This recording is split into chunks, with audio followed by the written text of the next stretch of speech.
Welcome to Magnify Your Message. Inspiration magnified.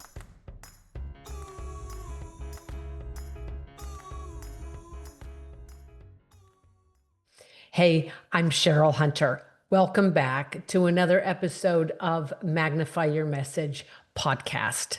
Today's topic, social media versus major media. What really is the difference? If you're an expert and you've built a business, a brand, or a nonprofit with your expertise, you are definitely going to want to hear this episode. In today's episode, I'm going to reveal the magical red hat strategy and spill the beans on the new viral trend, Photox. But first, how much time did you spend this week on social media between posting on Instagram, creating TikToks, writing LinkedIn articles, tweeting, making reels, writing blogs, and posting them on Facebook? I'm going to guess that it was hours, maybe several hours. And at the end of the day, what did you get for all that time? Really, think about it. 5 likes, maybe a couple of comments from people who were already your friends. Even if it went well, a handful of new followers who will probably, let's face it, never buy anything from you.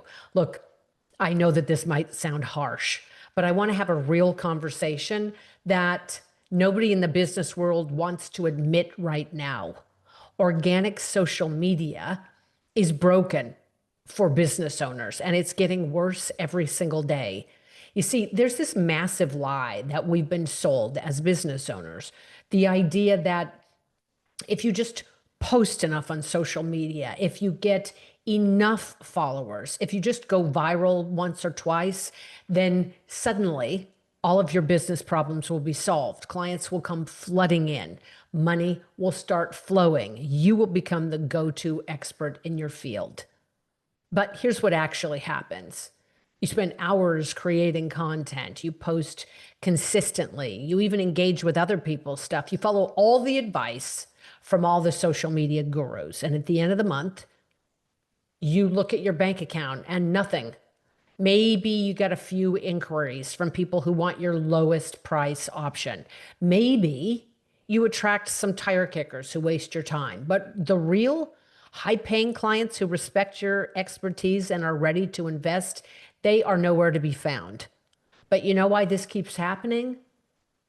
Because all attention is not created equal. Think about it this way. When someone's scrolling through TikTok or Instagram, what are they really doing? They're killing time. They're bored. They're looking for entertainment. Studies show that people are switching between apps 12 times per hour now, 12 times. So the people who are on social scrolling like that, their brain is literally in constant distraction mode. And add to this to the equation, only 33% of people watching Instagram Reels are still watching at the 10-second mark. You barely have time to say your name before 2/3 of your audience has bolted. But even if you somehow manage to stop someone's scroll for a moment, even if miraculously they watch your whole video or read your whole post, what happens next?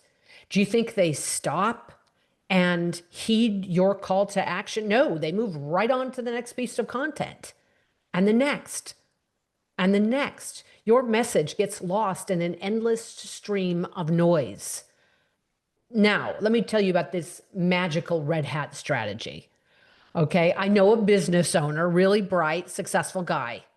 He's been a real estate broker for over 3 decades. And he's got a new young staffer who tells him that he needs to be posting on social media every single day. Being a smart business guy, he doesn't just do what anyone tells him. He asks the staffer why.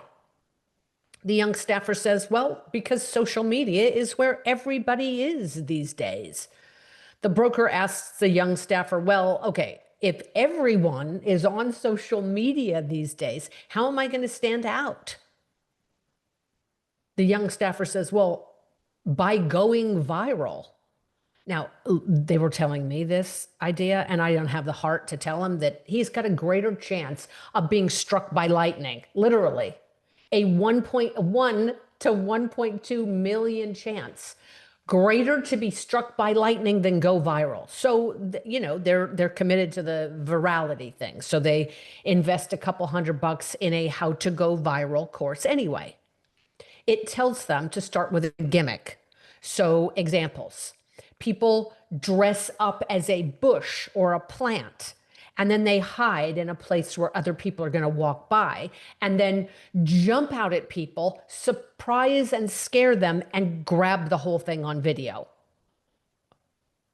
Okay. Or they wear a crazy costume, which is exactly where the crazy red hat idea comes from. So this broker is going to shoot daily videos and wear a crazy red hat. This is a distinguished, successful 60-something-year-old man. He's been effective for decades, and now he's going to use this red hat gimmick. Why? And for whom? Like, best case scenario, even if he shoots and posts these videos every single day, who is going to see them? He has no following. Is he going to run ads to them? And again, best case scenario with that, let's say he runs ads to them. Is the crazy red hat really what he wants to be known for at this point in his life and his career? Just to keep up with current trends? But again, why? To attract the eyes and ears of people who, let's face it, probably aren't going to invest in multi-million-dollar houses anyway, which is what he sells. But here's what really gets me. While we're all fighting for scraps of attention on social media, there's this completely different world out there that most business owners are completely ignoring. It's a world where people actually pay attention, where they sit down and focus, where they're actively looking for experts and solutions to their problems. And they're ready and able to invest in premium, high-ticket, lasting solutions. The other world that I'm talking about is major media, traditional news media, TV segments, magazine features, newspaper articles, the stuff that actually moves the needle for your business. I'm somebody who's built a multi-million-dollar a year business myself, and I've tried virtually everything under the sun when it comes to lead gen and new client acquisition. And I can tell you the best thing that I ever did, and what I now help clients accomplish, was to stop all my time-wasting efforts on organic social media as my number one strategy, and instead share my expertise on major news networks. Now I've been featured by People magazine, Forbes magazine, Inc. magazine, NBC News, CNN, Fox News, Dr. Phil, Dr. Oz, Goldcast, PBS Nationwide, and way more. And I've even worked behind the scenes as a TV writer producer under contract with major TV networks, including HBO, CBS, Paramount Pictures, Fox, NBC. And I know from the inside how effective major media is, but I also know from the quote outside as a business owner, the difference it made in my business. Now, at this point, you may likely be thinking, well, all that sounds well and good, Cheryl, but nobody watches TV anymore. Nobody reads newspapers. Everything is online now. And look, if you think that, you would in fact be partially correct. I mean, if you're selling something to teenagers or 20-somethings, using TikTok and Instagram is a super effective way of reaching them. However, if you're selling something premium, high-priced, to educated people over 40, then organic social media is not the ideal way to do it. You see, when people see that you post organic content on social media, generally their guard is up. They know that you're trying to sell them something. They know also that anybody could be on social media. There's literally zero barrier to entry. You could start a social media account right now and call yourself a world-renowned expert of underwater basket weaving, and nobody could stop you. But when someone sees you being interviewed on the Today Show, 60 Minutes, or quoted in Time Magazine or the New York Times, even featured on their local TV news, that is completely different. That is instant credibility and authority. It's proof that you're not just another person who's trying to get in on the get rich quick phenomenon of the internet, but that you are an actual expert that major media outlets trust enough to put in front of their audience.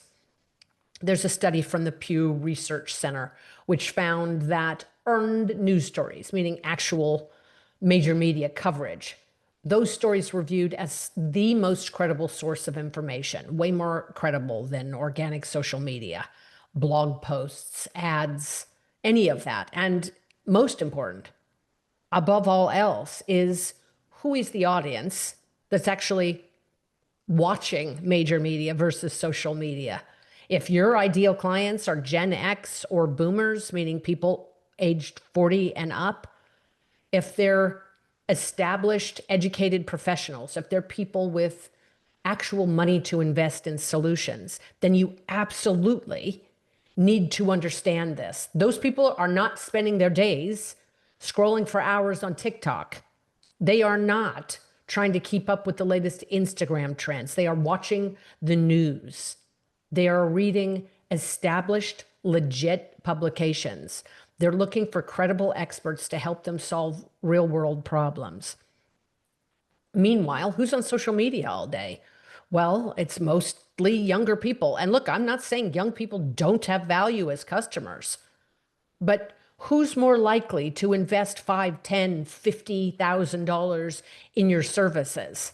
The established professional who saw you on the morning news, or the 22-year-old kid who saw you on TikTok while they were supposed to be working? Social media is experiencing what I call a trust recession. Today, you've got people getting medical advice from random influencers on TikTok. Seriously, according to Newsweek, nearly half of Gen Z is taking health tips from people on TikTok who have zero medical training or background. People are right now literally self-injecting a counterfeit Botox that they nickname Photox that they buy online in this new and obviously dangerous trend started by some TikTok influencer who tells people that if they inject themselves with this counterfeit Botox, it will save them money. This is the environment that you're competing in when you're on social media, and I don't care how crazy your red hat is. You're surrounded by noise, by scams, by people pretending to be expert who have no actual expertise. So even if you're the real deal, even if you've got decades of experience and incredible results for your clients, you're getting lumped in with all these fake gurus and overnight experts, and your best shot is to wear some dopey hat or dress up as a bush and scare people. Come on. But when you're on major media, when they put you on air or quote you in an article, they are essentially endorsing you and your work to their audience. So here's what's actually fascinating. While everyone else is out there right now fighting for scraps of attention on social media, major media outlets are actually struggling to find good guests and experts. They need valuable content for experts from their audience. But right now, the game of traditional media has changed. These major media outlets know that the internet has got way more content than they could ever keep up with. And their biggest struggle is not just knowing what's relevant, but how what's relevant provides value for their audience. And creating enough content for their audience in this new 24-hour news cycle. Major media has now become desperate to find real experts who are media trained, who can deliver valuable insights. And I don't mean people who are just self-promoting. Meanwhile, on social media has turned up the volume on people just talking about themselves all day. Look at my vacation. Here's my morning routine. This is what I eat at every meal. Let me tell you about my product for the 100th time today. It's all me, me, me, and audiences are going deaf. They're just tuning out. But major media, they have to actually provide value. That's what they're there for. They need experts who can educate, inform, engage their audiences. They need people who understand that quality content is not about promoting yourself or your business. It's about serving the audience with valuable information they can actually use to enhance the quality of their lives. It's the perfect environment right now for subject matter experts to demonstrate their expertise on major media and automatically build authority. And the best part, it's never been easier to break into major media if you know how to play their game, if you are media trained, if you know how to give them what they want. I'm dedicating this podcast to teaching you exactly how to do that in this and in upcoming episodes. I truly hope today's episode is giving you the opportunity to rethink your strategies, including the red hat, etc. Now, in the upcoming episodes, I'll move this conversation forward and provide even more information that you can use to help get your message out to the world where it can make the biggest difference. In the meantime, would you please do me a favor? If today's episode opened your eyes and taught you something new, would you please share it with your friends and colleagues, other experts who've built businesses or brands or nonprofits with their expertise? And please subscribe and leave a review letting people know that you got value from the episode. That will help people find the podcast and help them get value from it as well so they can share their messages with the world. Thank you in advance. If you help people with your expertise, your message matters. I want to help you magnify your message in every way possible. I'm Cheryl Hunter. Thank you for listening. Join me again next time on Magnify Your Message.